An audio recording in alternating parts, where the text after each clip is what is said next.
খাদিজার একজন বান্ধবী বলে, খাদিজা কি ব্যাপার, তোমার কি মুহাম্মদকে পছন্দ হয় নাকি? তাইলে বিবাহের প্রস্তাব দিয়ে দাও।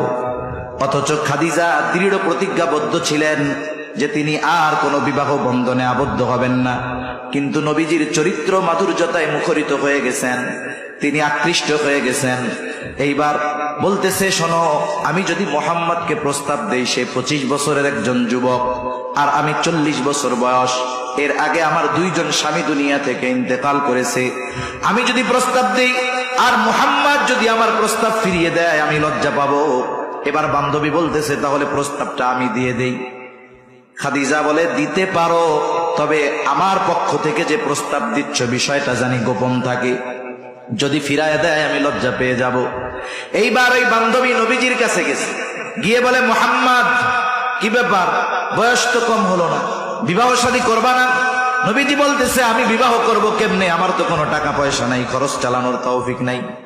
এবার বলতেছে, যদি এমন কেউ তোমার সাথে বিবাহ বন্ধনে আবদ্ধ হতে রাজি হয় যে সমস্ত খরচ চালায়া দিবে, তোমার কোনো খরচ লাগবে না, তাহলে তুমি রাজি আছো নাকি? নবীজি এবার বললেন, আমার অভিভাবক আছে চাচা আবু তালেব, তার সাথে বিষয়টা আলোচনা করো। এইবার আবু তালেবের সাথে আলোচনা করা হলো। লম্বা ইতিহাস। আবু তালেবের খুতবায় খাদিজাতুল কুবরা রাদিয়াল্লাহু তাআলা আনহার সাথে নবীজির বিবাহ সম্পাদিত হয়ে গেল। বিবাহর রজনী খাদিজাতুল কুবরা রাদিয়াল্লাহু তাআলা আনহা নবীজিকে বলতেছে, আজকে থেকে আপনি আমার স্বামী, আমি আপনার অধীনস্থ।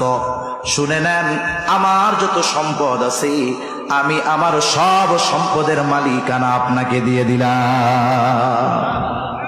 কেউ যদি আপনাকে কিছু দিয়ে দেয়, বলেন তো সেইটার মালিক আপনি হবেন তো? জোরে বলেন, হবেন তো? পবিত্র কোরআনুল কারীমের সূরাতুদ দুহা প্রসিদ্ধ একটি সূরা। এই সূরার মধ্যে আল্লাহ তাআলা আমার আপনার নবীজিকে প্রদত্ত 3টা গুরুত্বপূর্ণ নেয়ামতের কথা বলেছেন। শানে নুজুল সহ পেছনের কথা বলতে গেলে লম্বা সময় লেগে যাবে, শুধুমাত্র নেয়ামতগুলোর কথা বলি। আল্লাহ তাআলা 1 নম্বরে যেই নেয়ামতের কথা বলেন, পিছের কথা একটু না বললেই নয়। নবীজির কাছে কিছুদিন ওহী আসা বন্ধ ছিল, অসুস্থতার কারণে বা অন্য কোনো কারণে।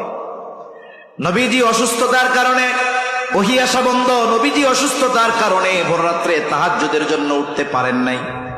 একজন দুষ্টু মহিলা বলা শুরু করলো, মুহাম্মাদের কাছে শয়তানটা আর আসে না। মানে জিবরাইল আলাইহিস সালামের কথা বলতেছে। বলে, মুহাম্মাদের রব মুহাম্মাদকে ছেড়ে দিয়েছে, ত্যাগ করেছে।